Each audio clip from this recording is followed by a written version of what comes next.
Zone Media. Oh, I didn't see you there. Welcome to Behind the Bastards. You've stepped into our living room, podcast house. I don't know. It's a podcast about bad people. I struggle through the introduction every week, but then we get to the terrible person, one of the worst people in all of history that we're talking about, and everybody has a good time learning about things that make them feel bad, because we're all damaged people. Speaking of... shit. That's Rude. A bad way to... speaking of talented podcast hosts... Thank you. My guest this week, Molly Conger. Molly, welcome to the show. You've got a podcast. Thrilled to be here. Yes, I also have a podcast about guys who suck. Mine are weirder and littler. It's weird little guys. Yes. There's a strict height requirement, much like the Prussian heavy infantry, in order to be on your podcast, but in the reverse way. Anyway, Molly, how do you feel about soccer, football, as it's called by most of the people who like it? So I don't know anything about it, but I've been watching the World Cup with my husband, and I love hollering at the TV. Oh, Yeah, good. That's Yeah. all. I feel like that's all. this is kind of this happens periodically, where like, the World Cup's in the United States, so a lot of Americans who normally aren't so much in to to football, we'll call it football, suddenly find themselves intrigued by it for like the first time in a while. And right now, the whole freedom-loving world is captured by a new and often performative love of the sport. And as I think most people are aware, the organization that governs how football or soccer works is FIFA. And they are more corrupt than a barrel full of Iraqi generals marinated in oil. Marinated in the oil, like, huh? Is it Gianni Infantino? Are we doing Johnny Baby? Much worse. Much worse. Molly. Much worse. Because if you're not aware... If you were that excited about that... Because he's evil. We will have to cover him at some point, but like, FIFA is so corrupt that if you Google FIFA corruption scandals, you have to specify the year in order to get any kind of useful result, because there's just way too many otherwise. Like, you're just going to get like chronological news stories from the latest one. And any infamously corrupt and abusive institution is only as good as its most corrupt and sadistically violent team managers. And in the case of professional soccer, the most abusive manager/team owner in the history of the sport. Do you want to have a guess to who's the most abusive team owner in the history of football? I couldn't even begin to guess, but as I've been watching the World Cup, I have noticed that whenever they cut to the sidelines, it's the most sinister looking man you've ever seen in your fucking life. Molly, and that's how it is now. Now I'll give you one hint, Molly. One hint. The character we're talking about today is the son of a widely beloved romance novelist. Although someone who's better known for their other work. Is it one of the Hussein sons? It's Uday Hussein. That's right. He owned a soccer team. He was like the manager of a FIFA team. Like, he was a big deal in the world of soccer for a while. For a long time, actually. And I imagine he treated the players fairly and with respect. That's right. This is a story about a man who treated his players respectfully and didn't, for example, keep a torture dungeon underneath the team workout area for members of the team. Highly motivational, controversial tactic. That's right. I've told Sophie we want to try something like that for the network, but she says apparently it's hard to expense torture dungeons anymore unless you're Amazon. Yeah. I think I could bring in twice as many downloads if I was recording above a torture dungeon. If there was a torture dungeon. Yeah, exactly. Yeah. This is an iHeart podcast. Guaranteed human. There was no anything inside those eyes. They turned black. It scared the hell out of me. People, wake up! I'm the one that saw the murder take place by Krivak and DePippo. Anthony DePippo showed no signs of remorse, appearing unfazed after being sentenced to the maximum. I said, I'm not guilty. I'll take it to the grave. Listen to The Devil's Quarry in the Bone Valley feed on the iHeart Radio app, Apple Podcasts, or wherever you get your podcasts.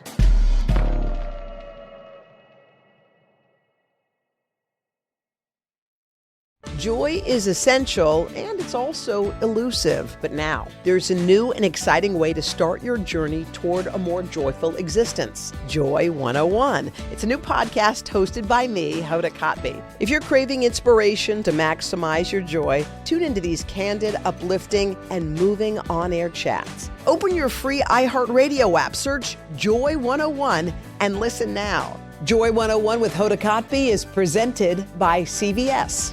Hey everybody, it's the Jonas Brothers. This week, we're so excited to be hanging out with Mika Abdallah from the hit show Off Campus. We talk about what it's been like watching the show become such a massive hit, what's next for season 2, and just how close the Off Campus cast really is. What's the group chat called? One of them is Off Campus Brazil. Okay. The boys have their own group chat called Dean's. Our conversation with Mika Abdallah is out now. Go check it out. Listen to Hey Jonas on the iHeartRadio app, Apple Podcasts, or wherever you get your podcasts.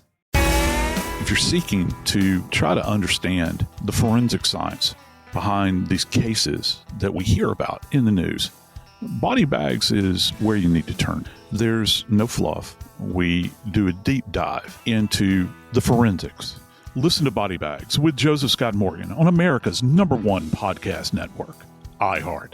Open your free iHeart app and search Body Bags with Joseph Scott Morgan and start listening.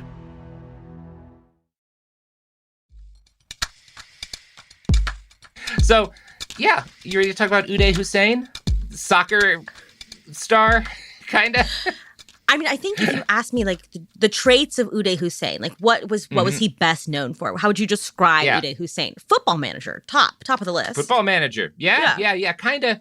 Yeah, manager, sort of it. Team owner. It's hard to translate his job directly, but he owns like the most prestigious team in Iraq, and he's also the head of like their football, like the national like football committee, and the head of their like Olympic football team, right? Because of his great skill at football. Because of his great skill in football, yes. Of course. Uday Hussein wouldn't get the job for any other reason at the age of 20. Anyway, we're going to give into a bit of a biography. These are not technically our Uday episodes. I think I still might do dedicated Uday episodes. There's a lot this guy got up to in his life, and it's all pretty awful, but pretty entertaining.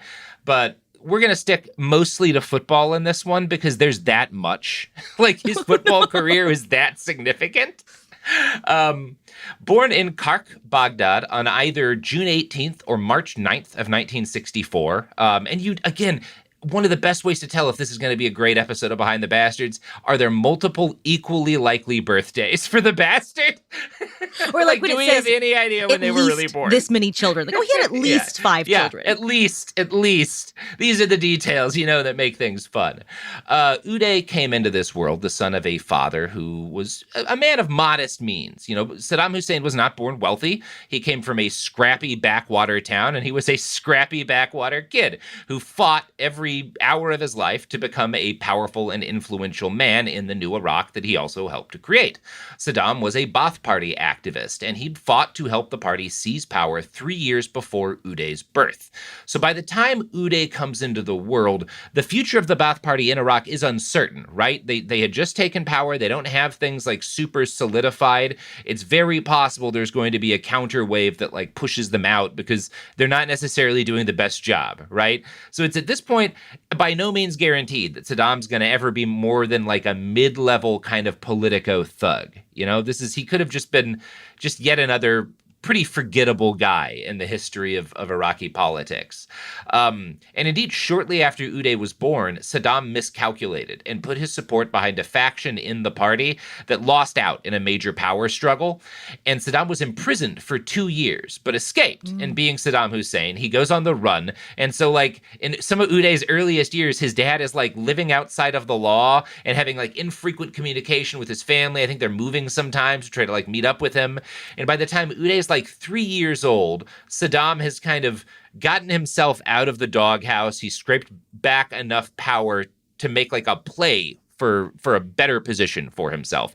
And he succeeds. There's like another coup basically in Iraq, and the new power structure that Saddam helps bring into being sees Iraq run by a president named al-Bakr, who is a kind of in the mold that happens in these situations, a sick and elderly man that people sometimes compare to Weimar Germany's Paul Hindenburg. Like after this coup, Saddam is the secondary guy to this sick old dude that more people like, and he's kind of running things from the background, you know? Like, that's what's happening when Uday is like 4, 5, 6 years old, right, in those years.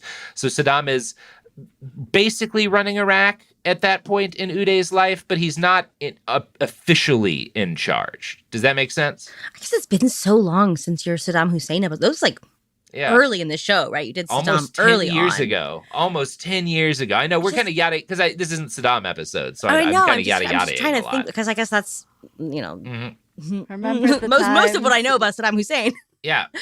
I just never occurred to me that his children were young during his rise to power. Like when his he was a first young, child. like Yeah. aspiring Just dictator. Uday.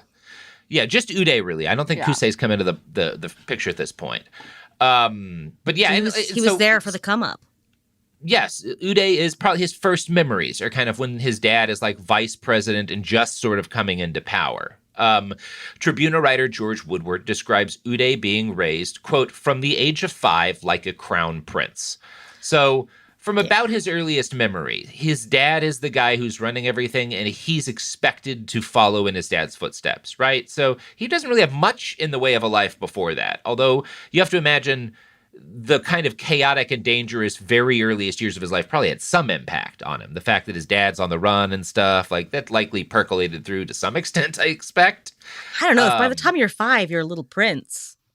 Right. Maybe it doesn't do all that much.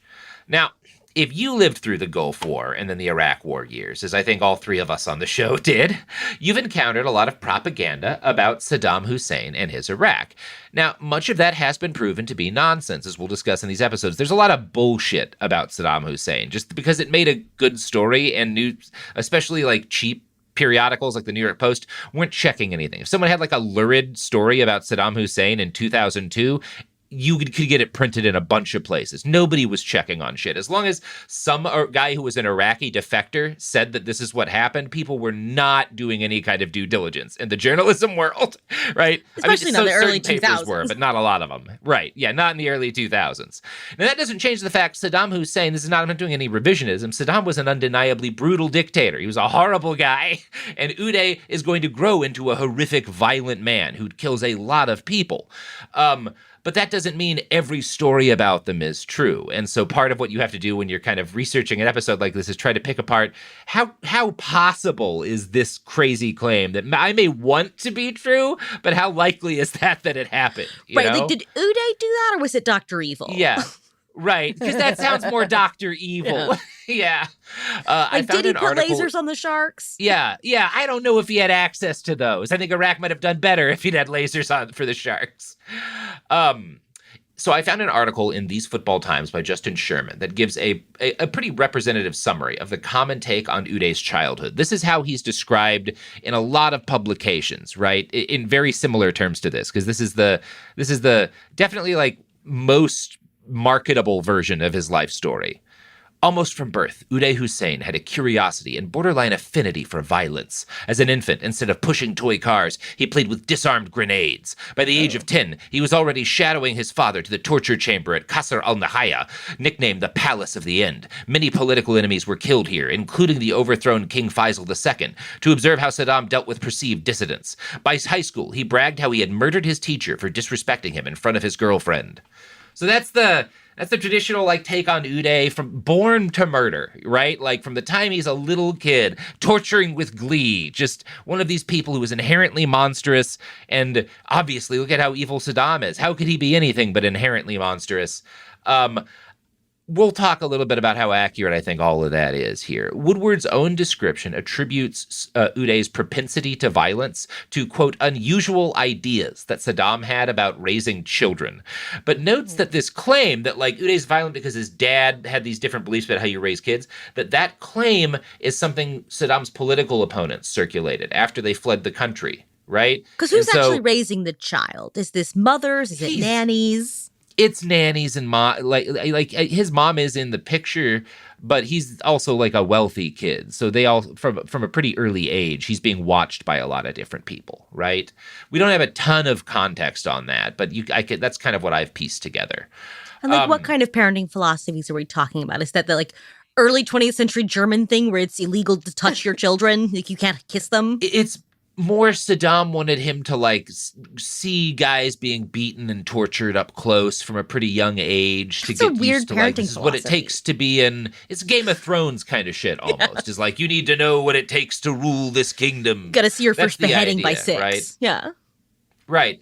Now, again, how crazy all this actually went and how crazy people talk about it, these are two different things. And there are alternate, less extreme explanations and less crazy-sounding descriptions of Uday's childhood that sound very different from the paragraph I just read you. For example, the thing about him playing with disarmed grenades. If you read deeper, that's like one specific story of like him playing around with like a disarmed grenade while they were waiting for like the result of some raid, like, or some like coup kind of related activity that his dad was carrying out. So it was like a dangerous night for them, and Uday's playing, they've got like a disarmed grenade, and like maybe that sounds crazy. A disarmed grenade could be fun. I remember one of my uncles had, when I was a kid, they had like a desk toy that was like a disarmed or I think it may have just been a training grenade or whatever, but that may have been what Uday had. It's like a training grenade that was never real. Like, it's not clear to me. I don't know. I don't think it's that crazy. Like he's not playing with disarmed grenades. It's not any weirder than like a toy gun. No, exactly. And it's not like those were his only toys. This was like one weird occasion, right? Right. If instead of blocks, he only had like military surplus equipment, that would be weird. Yeah, that would be weird, but I don't think anyone's really saying that. Yeah. And he definitely, at a certain point, sees like his dad's torture dungeons, right? And it helps his dad. He's going to be a big fan of torture. It's unclear when that starts. Woodward says it's from age like 15 on that Saddam lets him participate in torture. That said, I also think it's fairer to describe that as Saddam abused him by making him participate in torture, because he is 15, child right? abuse. Yeah. But also, I feel like exposing a child to that, like, especially like during puberty, I don't know. There's something about like the cement being wet in your brain at that moment. It's not going to do good things to him. You're going to become weird, probably. And you get really varying stories as to like, when did Saddam start exposing him to this stuff? Uday's obituary in The Independent claimed that when Uday was 5, Saddam made him attend a family like gathering in a Baghdad public square to watch the hanging of dozens of Iraqi Jews who had been declared spies.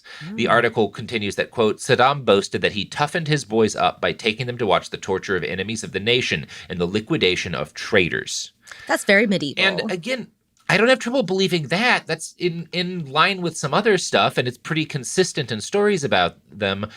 But it's often described as like evidence of Uday's early propensity to violence and brutality, where more of what I'm seeing, and this will make sense with some other stuff we're about to talk about, is that I think Saddam starts exposing Uday to violence at a very young age, and it like fucks him up, and you can see it change him and damage him. He was not a violent kid from an early age. He's brutalized by his dad exposing him to this stuff. Even if as a 12-year-old he's saying, oh, daddy, please take me to the public hanging, that's still a child, and it's still your responsibility as the parent to probably say because no. you make it sound cool, because he doesn't really know what it is because he's 12, you know? It's child abuse, I think, to take children to the torture dungeon. I'm going to stand firm on that one.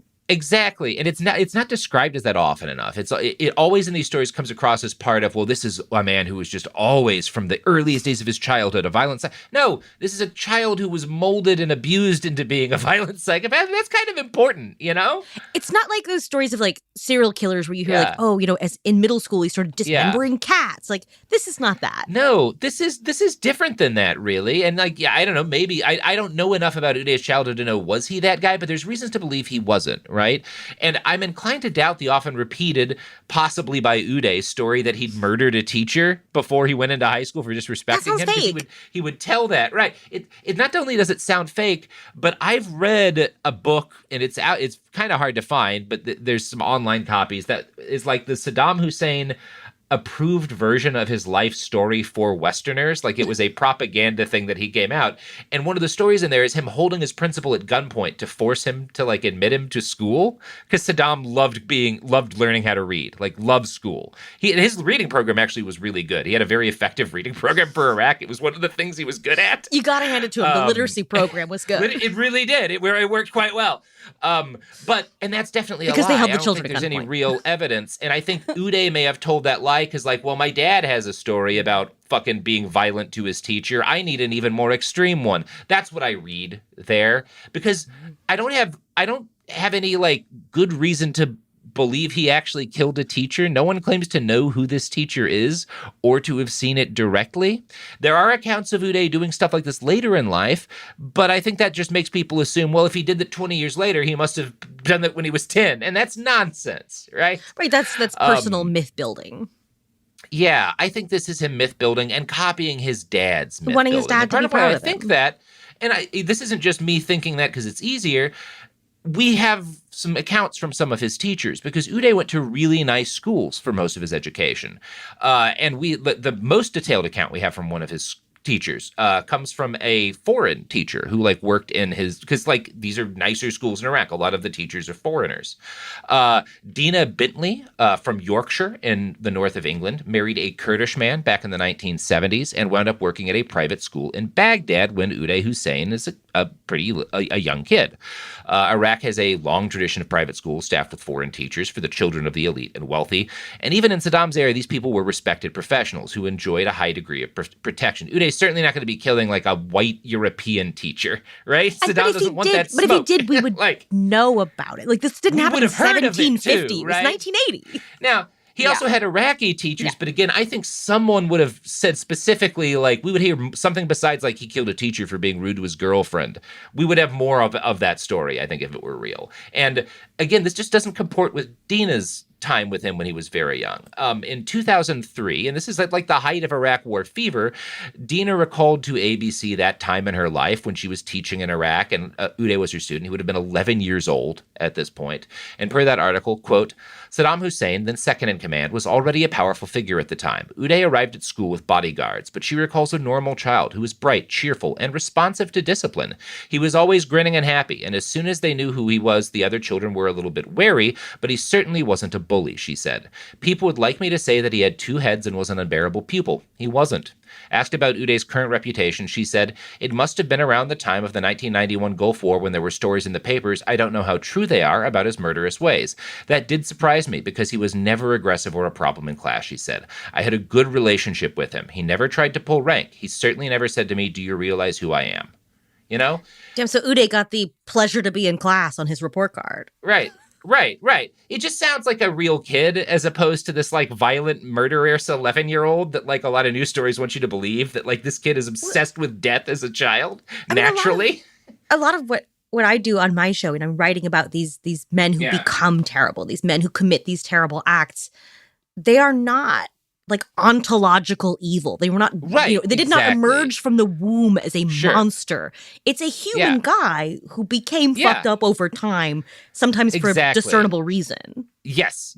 And that's all, again. It's very rare for someone to be born monstrous. Yeah. And again, Uday's going to do monster. We're going to be talking all about the nightmarish stuff he does. I'm not at all trying to mitigate it. I just really want to emphasize. I think it actually makes it more frightening, right? That this was just a human man who became this way. But it's I don't know, it's more comforting sometimes to write these people off as, sometimes just ontological evil exists in the world, and there he is. It's easier to believe that than that, this kid could have been a perfectly nice child at 11, and then 4 or 5 years later, because of the shit his dad exposes him to, a way scarier person, that's just more upsetting. It's a more complicated and upsetting story, Yeah. And again, it's not that there's not fear around this kid then. It's just the fear is clearly not because he's a maniac. No, the fear is that if I upset this child, his dad will kill my family. Exactly. Yeah. And Dina was like, I'm glad, Saddam never came to parents' evening, and I'm glad he didn't. I knew stories about him at the time, right? I didn't want to meet the guy. The parent-teacher conference would be nerve-wracking. Yeah, you don't want to have that one. And she also stated that her Iraqi colleagues, were surprised that she was willing to discipline Uday when he did misbehave. They were too worried of his father to discipline him, which, again, isn't based on him doing stuff. It's based on Saddam, right? She told one other story I find particularly interesting. He was leaping about in class one day, so I took him by a tuft of hair and sat him down. I said, we don't do this. I am teaching. You are learning. Now sit down. Another teacher, watching through the classroom window, was horrified. She said to me later, do you know who that is? It's Saddam's son. And this anecdote tells us a couple of things. One is that there's enough fear around his family, again, that most people don't want to discipline Uday, and that must have had an effect on him. But Dina does, and nothing happens to her, right? Right. And it's also interesting, Uday's reaction to being chastised by his teacher, you could see like the crazy version of this kid would have been furious at her embarrassing him and would have had some plan for revenge. Would have struck her or had her killed or... Uday gets a haircut, so he has his barber trim off the bit of hair that she'd grabbed him by, and he like smiles and points it out, which is like malicious compliance maybe, but that doesn't suggest a homicidal mind. That seems like a normal 11-year-old boy, a rich kid maybe, but like pretty normal, right? She lived to tell the tale. She lived to tell the tale, Dina added, he was not a high flyer, but he did his best. He was always smiling, a bit of a clown. Uday picked up a lovely Yorkshire accent from me. He's probably still got it. It was nice because it reminded me of home. So for the Yorkshire folks in our audience, if you're wondering how this fucker sounds, is he's torturing soccer players, football players, like you. Sorry, that's not your fault. It's not Dina's fault. It's a lovely She's trying to teach the poor fucker English. Not poor fucker. That's so ridiculous. That's ridiculous. Yeah, it's really funny to think of. And I want you all to keep that thought in your mind as we take a little trip down advertiser lane. In the moment, it felt like it was going on forever. I didn't think I was going to live. I was terrified. There was no anything inside those eyes. They turned black. It scared the hell out of me. That was your first murder case? Yes, sir. Fair to say this was the biggest case of your career? Yes, sir. Rape and murder of a 12-year-old child. As bad as it gets. I would think so. People, wake up! I'm the one that saw the murder take place by Crevet and DePippo. Anthony DePippo showed no signs of remorse, appearing unfazed after being sentenced to the maximum. I said I'm not guilty. I'll take it to the grave.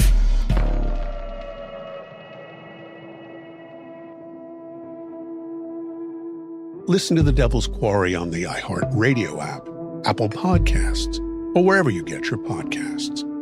And to hear The Devil's Quarry ad-free with exclusive content, subscribe to Lava for Good Plus on Apple Podcasts.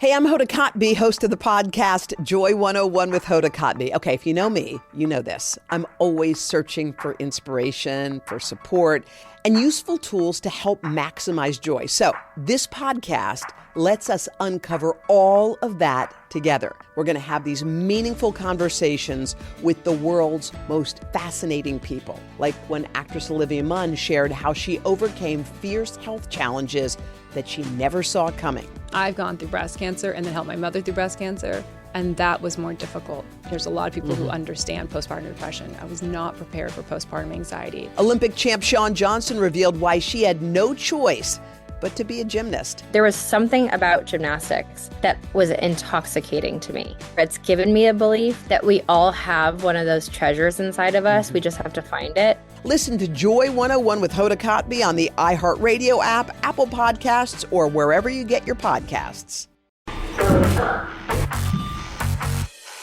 My first guest is Paris Hilton, Shakira, Luke and Yerin, Samira y Gracie.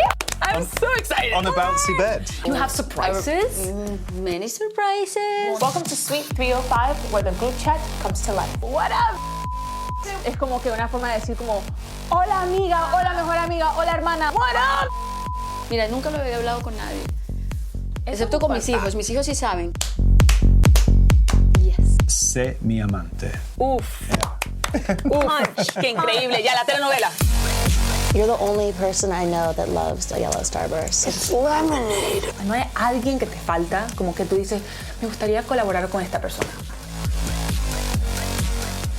This is Suite 305. Listen to Suite 305 with Lele Pons as part of My Cultura podcast network on the iHeartRadio app, Apple Podcast, or wherever you get your podcasts. Hey everybody, it's the Jonas Brothers. This week on the podcast, Hey Jonas, we're so excited to be hanging out with Mika Abdallah from the hit show Off Campus. Congratulations on the massive show and massive success. Got through about episode 5. I left the next morning to go meet the guys. Came back, was like, cool, let's pick up where we left off. And that series had been completed without me. Oh no, that's like the number one rule of watching cheating, something. basically. Yeah, it's literally cheating. It's cheating. Like, that's crazy. We talk about what it's been like watching the show become such a massive hit, what's next for season 2, and just how close the off-campus cast really is. We're genuinely so close. What's the group chat called? If you can say, if it's allowed to be said on the pod. It's a great question. One of them is Off-Campus Brazil. Okay, love it. Shout out Brazil. Shout out Brazil. And then the boys have their own group chat called Dean's. Our conversation with Mika Abdallah is out now. Go check it out. Listen to Hey Jonas on the iHeartRadio app, Apple Podcast, or wherever you get your podcasts.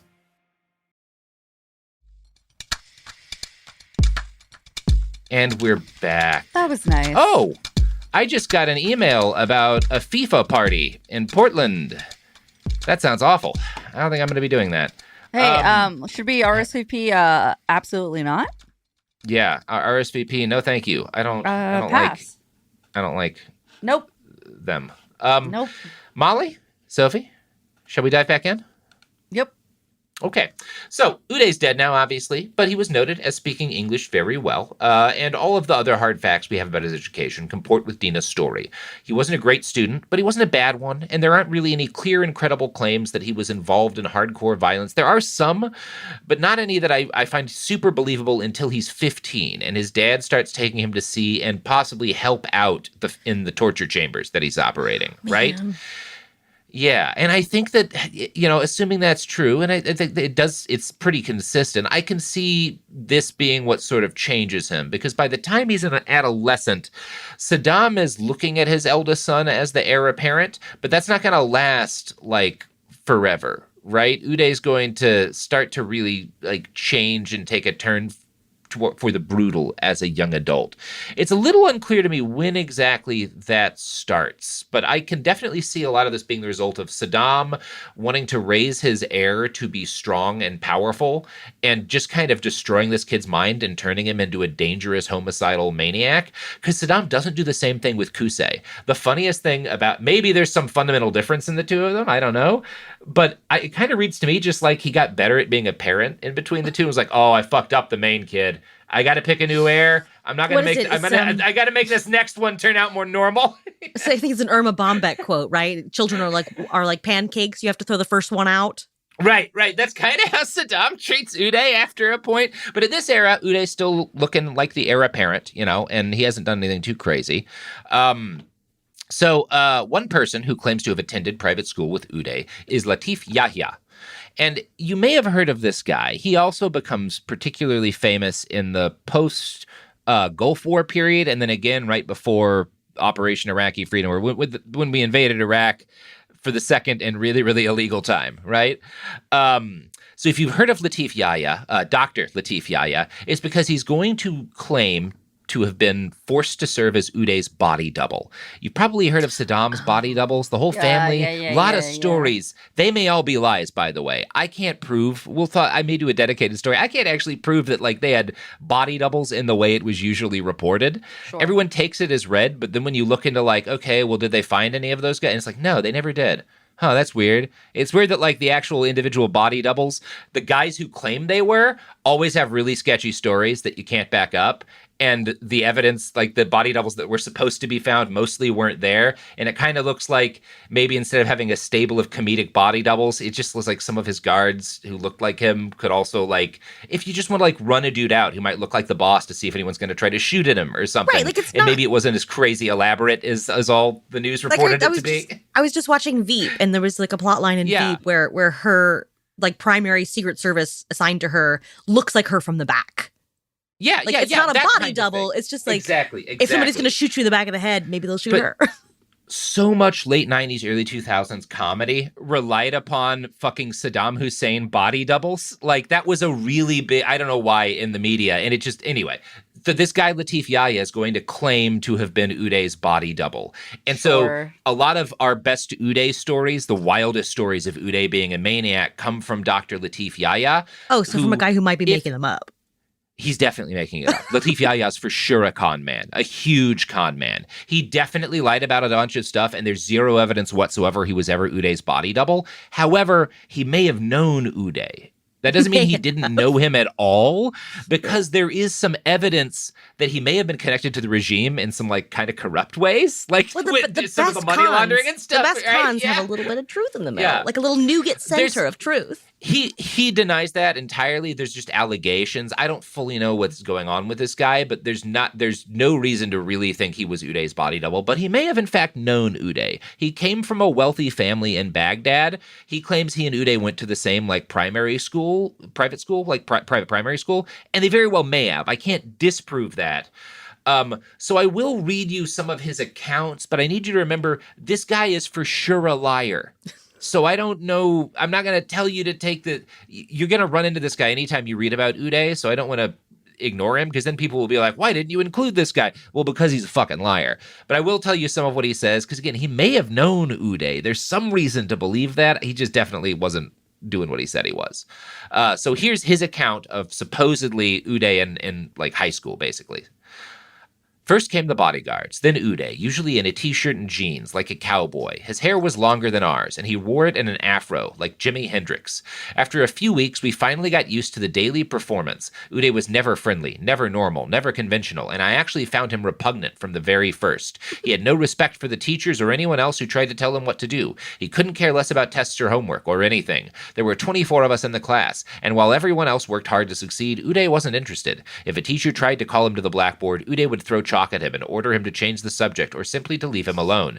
He came when he wanted to, left when he wanted to, and basically did whatever he wanted. He never took his textbooks home with him, and nonetheless he received the best grades at the end of the school year. And I don't actually have that much trouble believing it. You know, that again, this guy may have been in position to have known Uday, and that's not necessarily inconsistent with like 5 or 6 years later, the kid that we heard about earlier, especially going through some rough years with his dad. Exactly the kind of behavior I would expect from someone who doesn't have no said to him. You're not going to punish him. You're not going to flunk him. So why would he? He's a teenager. He's a teenager. For sure. And again, as I just said, I think Latif Yahya is not a super honest guy, but also if you're going to be running a con like that, they are often based on some truths, and there's evidence. You know, it's not impossible. So I don't find that a super. Well, this sounds hard super to believe reasonable. Description. Yeah, like of course he's disrespectful to his teachers. What are they going to do? Yeah, exactly right. So Yahya claims Uday obeyed no rules and even broke the strictest taboo of all, girls. This means that one time he brought his girlfriend to class with him. Yahya describes him enjoying the teacher's helplessness when Uday ordered him to continue teaching while he made out with his girlfriend. He claims this teacher was gone the next day and none of us ever saw him again, and I think that's a lie. And I guess I might be able to believe that he knew Uday a little or knew him at a distance and just kind of added some bullshit too. I don't know. Maybe this is all but there's one more study of Uday's school days in Yahya's questionable book that I will include.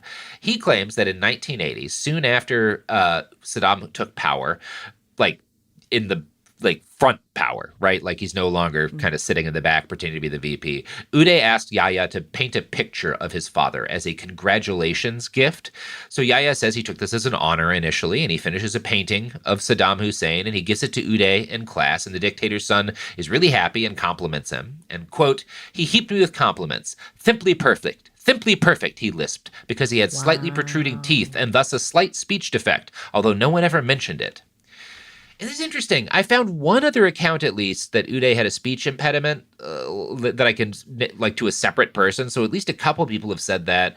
It's weird to me that his English teacher didn't notice it. Maybe he didn't have a lisp in English. I guess that's possible. I don't know. But a lisp specifically is isn't it like a structural thing in your mouth? It's like something you're doing with your mouth that you would do in any language, I assume. We could ask a speech language pathologist. My mom was a speech language pathologist, ironically, but I don't know shit, so I'm not going to try to guess more. I can't say that he's because other people do talk about him having it. It's just interesting that his teacher didn't seem to mention that either. And I could also see him kind of wanting to make fun of Uday, and this was a time in which it was more acceptable. Obviously, there's nothing wrong with him with a speech impediment, but in the 90s, it was a lot more acceptable to mock people for stuff like that. Like people did that a lot more openly. And this is kind of a shitty guy, so that might just be what he's doing here. I don't actually know. So yeah. Yahya says that Uday was thrilled and starts seeking him out and trying to hang out with him every day after getting this painting of Saddam. And, quote, he even promised he would give me everything I wanted. He would sort it all out. But Yahya claims he instinctively knew to keep Uday at a distance because he wasn't comfortable that their peers kept pointing out how similar they looked. That like, wow, you guys really look a lot alike. And they do look kind of similar. A little, yeah. I'm going to look it up. Crazily, but somewhat, yeah. Dr. Latif Yahya and Uday.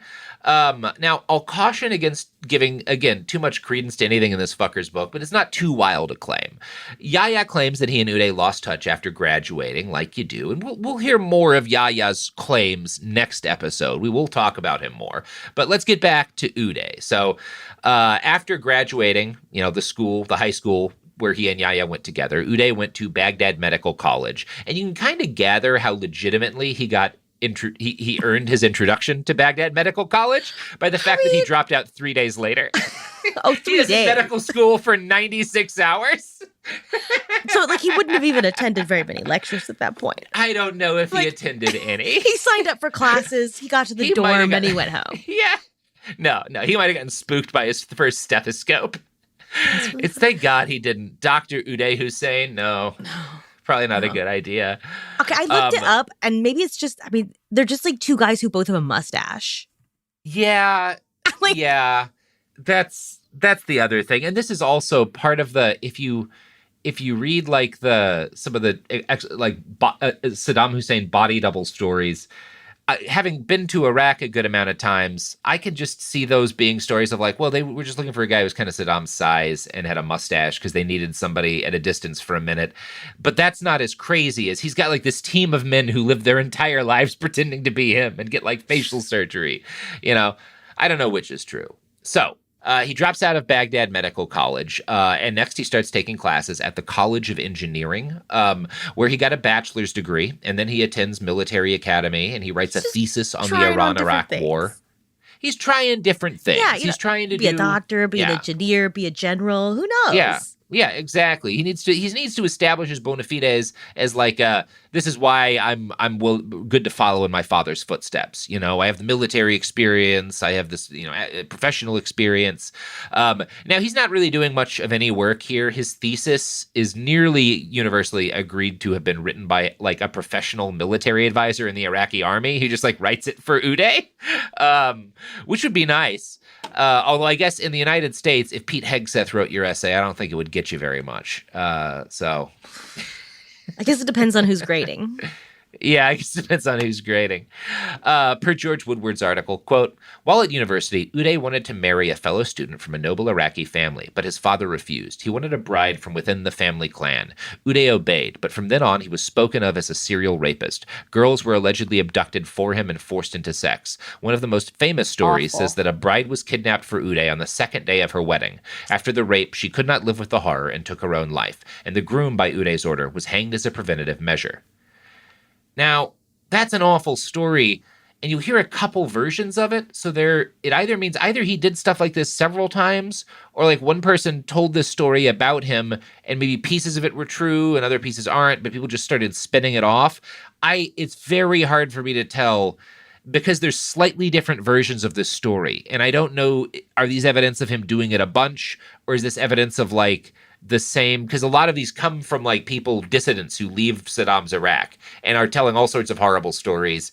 And I don't doubt some amount of this is happening. It's just hard to tell what is happening and which stories are true and which ones are the nth repetition of something that has changed over telling a bunch of times, right? And I guess too, if you're, it's murky.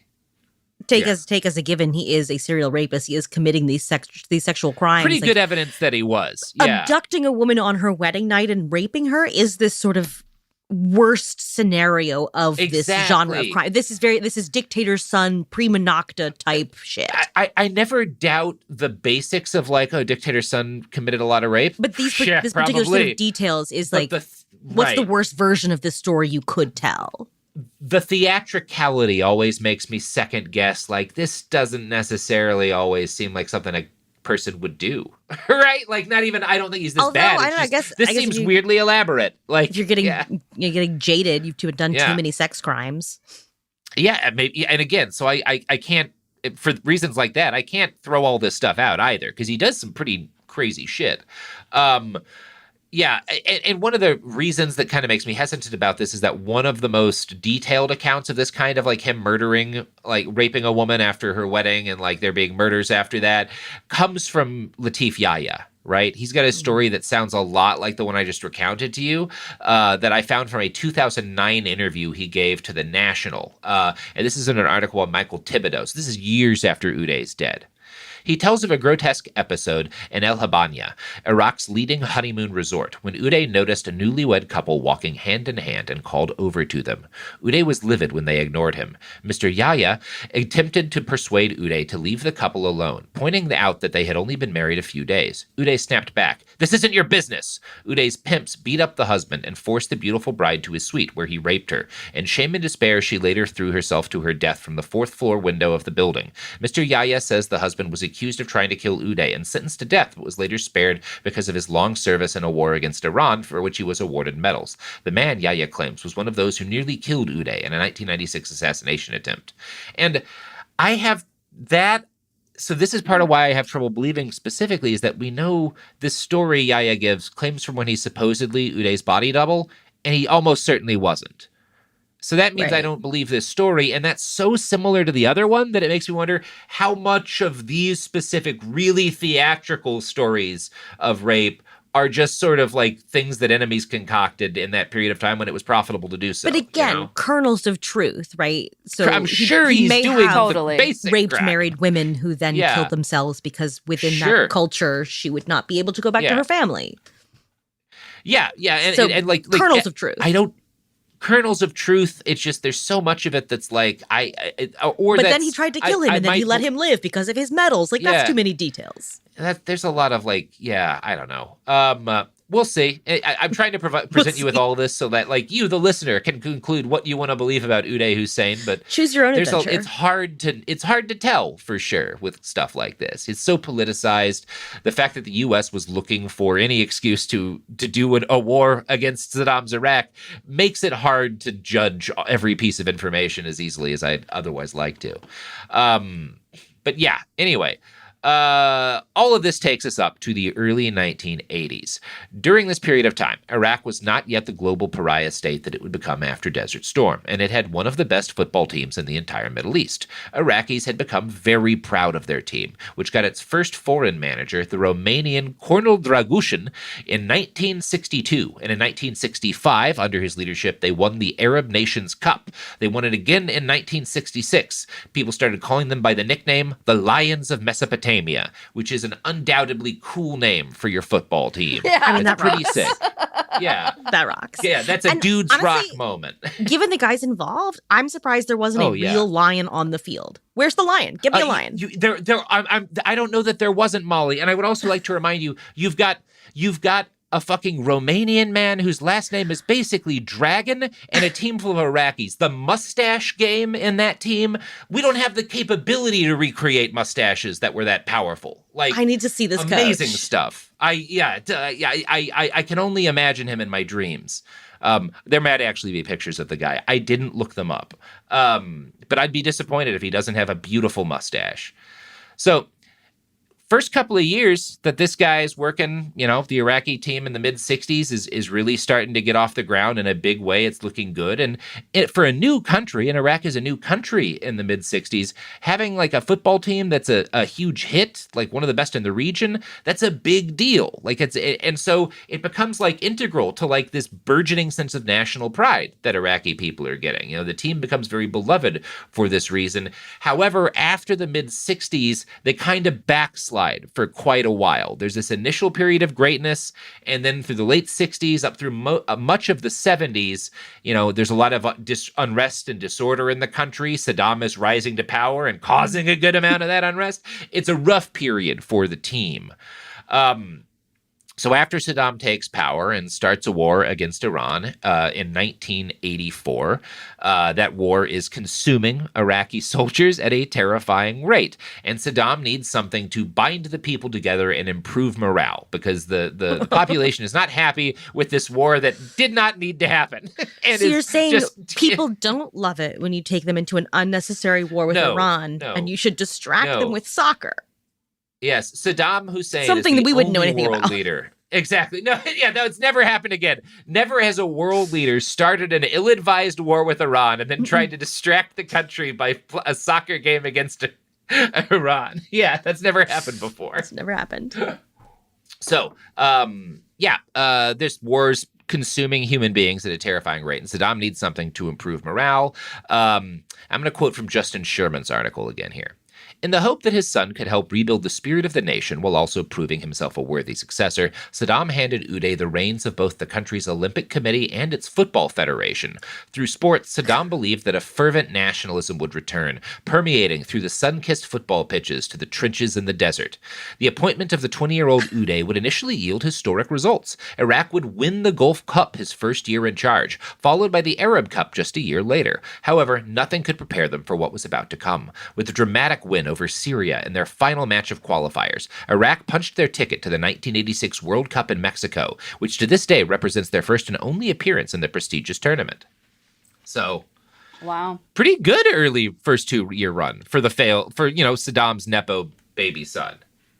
But is that because of his management?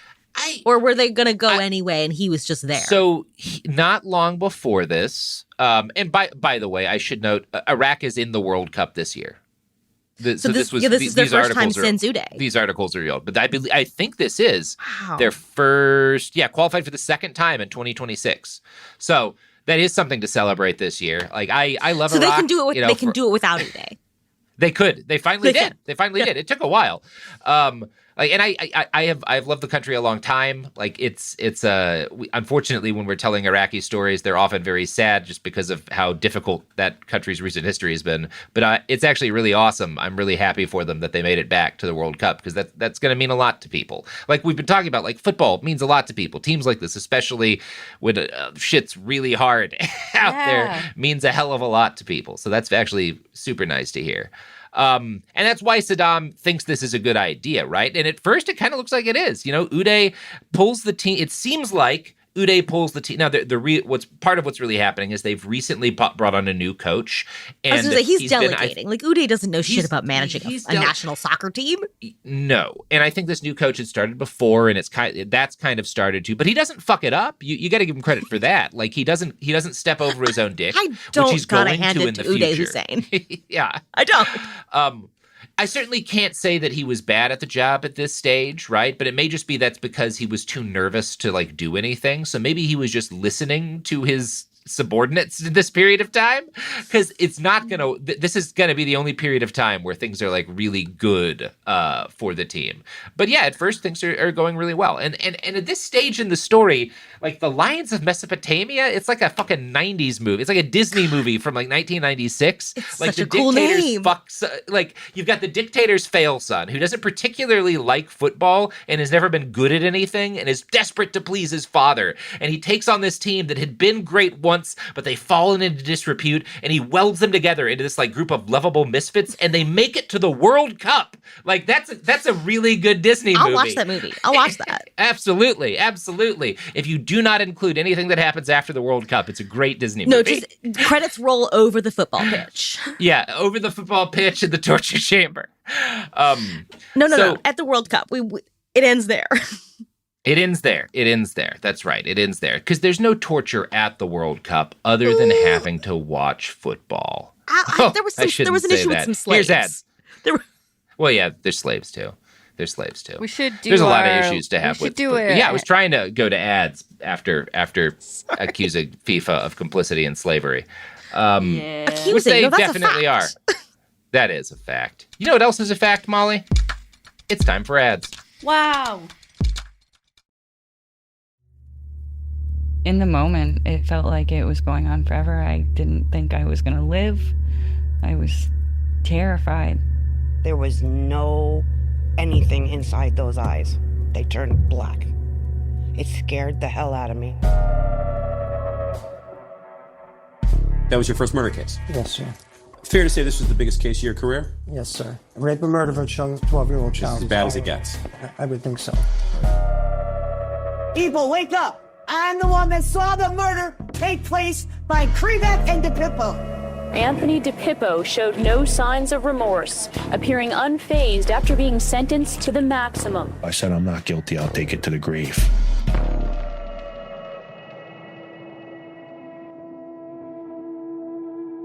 Listen to The Devil's Quarry on the iHeart Radio app, Apple Podcasts, or wherever you get your podcasts.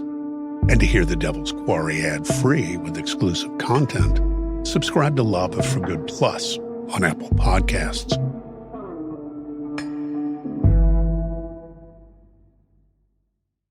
Hey, I'm Hoda Kotb, host of the podcast Joy 101 with Hoda Kotb. Okay, if you know me, you know this. I'm always searching for inspiration, for support, and useful tools to help maximize joy. So this podcast lets us uncover all of that together. We're going to have these meaningful conversations with the world's most fascinating people, like when actress Olivia Munn shared how she overcame fierce health challenges that she never saw coming. I've gone through breast cancer and then helped my mother through breast cancer, and that was more difficult. There's a lot of people who understand postpartum depression. I was not prepared for postpartum anxiety. Olympic champ Shawn Johnson revealed why she had no choice but to be a gymnast. There was something about gymnastics that was intoxicating to me. It's given me a belief that we all have one of those treasures inside of us. We just have to find it. Listen to Joy 101 with Hoda Kotb on the iHeartRadio app, Apple Podcasts, or wherever you get your podcasts. My first guest is Paris Hilton, Shakira, Luke and Yerin, Samira y Gracie. I'm so excited. On the bouncy bed. You have surprises? Many surprises. Welcome to Suite 305, where the group chat comes to life. What up? Es como que una forma de decir como, hola amiga, hola mejor amiga, hola hermana, what up? Mira, nunca lo había hablado con nadie. Excepto con mis hijos. Mis hijos sí saben. Yes. Sé mi amante. Uf. Uf. Qué increíble. Ya la telenovela. You're the only person I know that loves a yellow starburst. It's lemonade. No hay alguien que te falta, como que tú dices, me gustaría colaborar con esta persona. This is Suite 305. Listen to Suite 305 with Lele Pons as part of My Cultura podcast network on the iHeartRadio app, Apple Podcast, or wherever you get your podcasts. Hey everybody, it's the Jonas Brothers. This week on the podcast, Hey Jonas, we're so excited to be hanging out with Mika Abdallah from the hit show Off Campus. Congratulations on the massive show and massive success.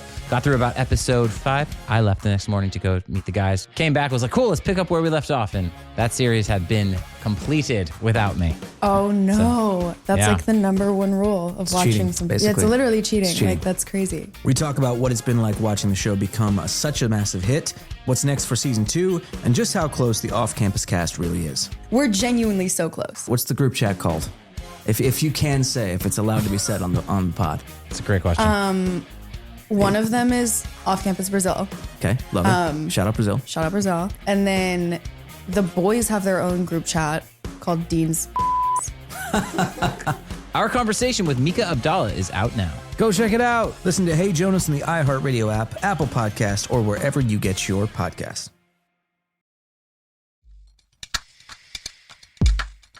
We're back. So, it's in the days right before the World Cup that we first start to see signs.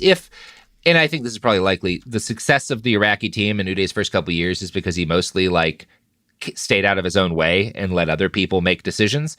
If that's the case, then it's right before the game that he starts to think, maybe I am a genius and I should be making more decisions. That's exactly the right time to fuck with the team. Yeah, right exactly. before That's the when game. you want to start doing it. That's when you want to start doing it. Let's change the lineup. Yeah. Let's put on different shoes. He's accused later of having been a hardcore drug user. There's certainly evidence that he used heroin and other pills and stuff on occasion. I've heard allegations that he used a lot of coke. It would certainly make sense. I don't know if he's doing that now. That could if he's got exactly into coke the right because time. his team went to the World Cup. That might explain when he decides maybe I need to be making more of the decisions. I can't listen to the coach anymore. This is all, but it's Uday's time. I gotta get out there. Yeah.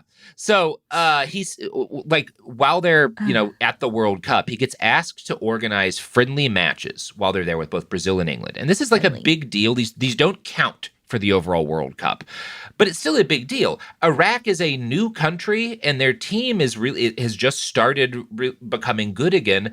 Brazil and England's teams are both very well established, and they're both asking hey. That's that's a huge compliment, saying we want to do this game with you, right? It should be a huge thing for Iraq. It's among other things, it's the country being kind of invited into the global community in a really prominent big way. It's a big deal. It should have been a great moment. Uday says, no, fuck off. We're not having any friendly games, because he thinks his guys will lose, and then his dad will be angry at him if they lose the friendly games. And it's not about winning or losing. It's about the fact that you're a part of this community of nations and that your team is, and he can't see that because he's scared of his dad getting pissed at him for losing. Fear of loss. You're going to have to play those teams eventually. Yeah, you're going to have to play them eventually. This so you is might as how well play you them actually in a relaxed manner yeah. where they're going to go kind of easy on you. Right, right, exactly. And also, it might make your team better.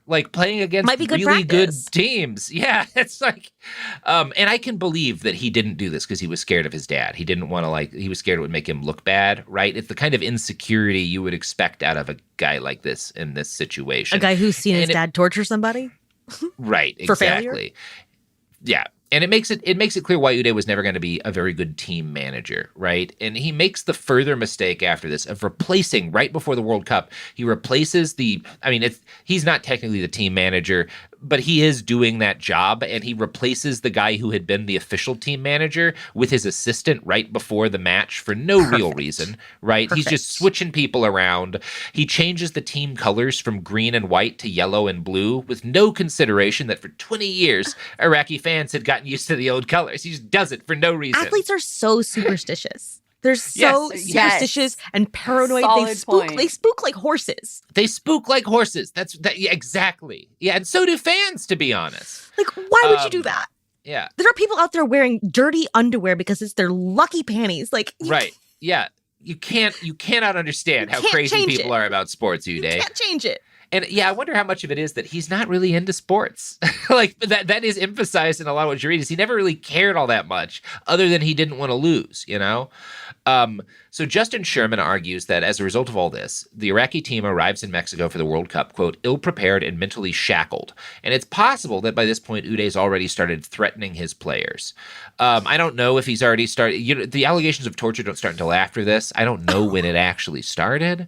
Now, I'm not well-suited to the task of judging Iraq's performance at the World Cup, but the accounts I've read all seem to agree they did a really good job for a new and inexperienced team. You got to remember, what's happened here is Iraq is a team that has just started seeing success again. They won some local championships, and it's not a fluke would be the wrong, but they get really lucky and they make it to the World Cup, and they're not really fully ready to be there. And that's not a bad thing. Playing Brazil is a different situation.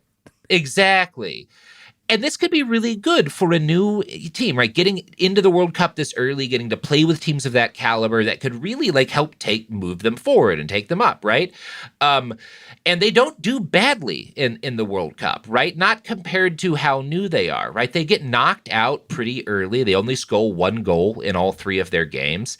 However, if you just kind of read it that way, that makes it seem like they did less well than they actually did. And I don't want to shortchange the team. But his article getting there at all, is a huge deal. Losing to a good team doesn't mean you did badly. Cape Verde tying up Spain was an incredible win. They didn't win the game. Exactly. That's an incredible win.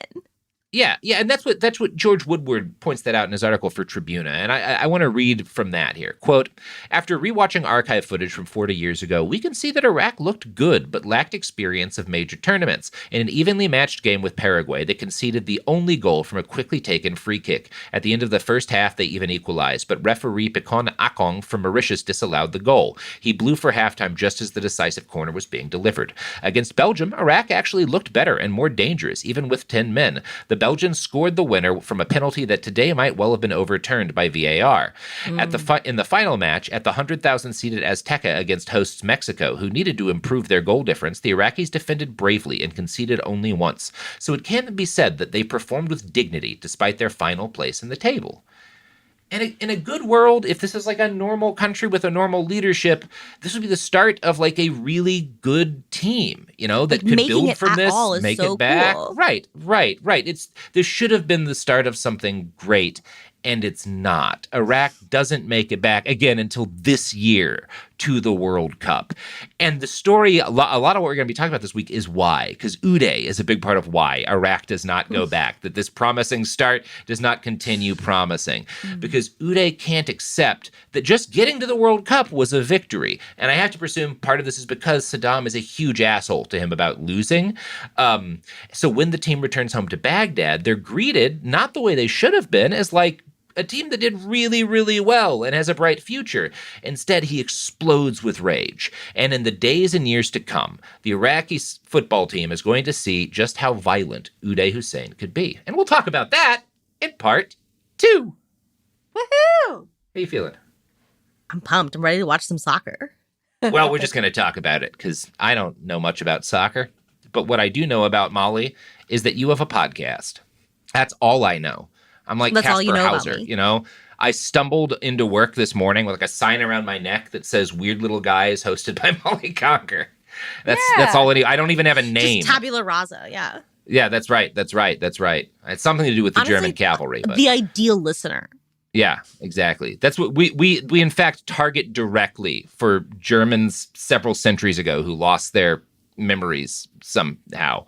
I don't remember enough of that myth. Anyway, Molly, anything to say before we go? Listen to Weird Little Guys. It's Yep. It's fun. You'll love it. You'll love it. Listen to Weird Little Guys. If you want to hear more about the Klan, Yeah, Weird Little Guys. Uday's a weird little guy. You love Weird Little Guys. If you love Weird Little Guys, listen to Weird Little Guys. I'm not going to say that title anymore for a minute. Hey, Weird Little Guys. Weird Little Guys. Weird Little Guys. Nope. We're done. Well, Sophie came up with it. She can say it as many times as she wants. Weird Little Guys. Weird Little Guys. Weird Little Guys. Weird Little Guys. Weird Little Guys. Weird Little Guys. Behind the Bastards is a production of Cool Zone Media. For more from Cool Zone Media, visit our website, coolzonemedia.com, or check us out on the iHeartRadio app, Apple Podcasts, or wherever you get your podcasts. Full video episodes of Behind the Bastards are now streaming on Netflix, dropping every Tuesday and Thursday. Hit Remind Me on Netflix so you don't miss an episode. For clips and our older episode catalog, continue to subscribe to our YouTube channel, youtube.com/@BehindTheBastards. We love about 40% of you, statistically speaking. This is Tony Ayo from The Real Report with Tony Ayo and Uncle Murder. You ever notice how everything keeps going up? Rent, streaming, even extra salsa at your favorite burrito spot? But with Boost Mobile, you don't have to play the will this go up soon game. Boost Mobile offers an unlimited talk, text, and data plan at a price that'll never go up. It's the same price you'll pay for life. Switch now for unlimited wireless at a price that'll never go up, only at Boost Mobile. After 30 gigabytes, customers may experience slower speeds. Customers will pay $25 a month as long as they remain active on the Boost Unlimited plan. There was no anything inside those eyes. They turned black. It scared the hell out of me. People, wake up! I'm the one that saw the murder take place by Krivak and DePippo. Anthony DePippo showed no signs of remorse, appearing unfazed after being sentenced to the maximum. I said I'm not guilty, I'll take it to the grave. Listen to The Devil's Quarry in the Bone Valley feed on the iHeart Radio app, Apple Podcasts, or wherever you get your podcasts.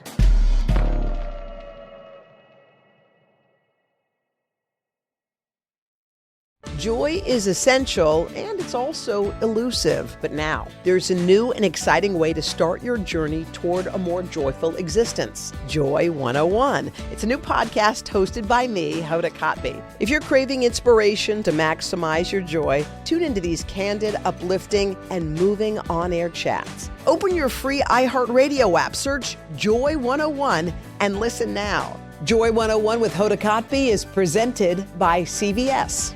Hey everybody, it's the Jonas Brothers. This week, we're so excited to be hanging out with Mika Abdallah from the hit show Off Campus. We talk about what it's been like watching the show become such a massive hit, what's next for season 2, and just how close the off-campus cast really is. What's the group chat called? One of them is Off Campus Brazil. Okay. The boys have their own group chat called Dean's.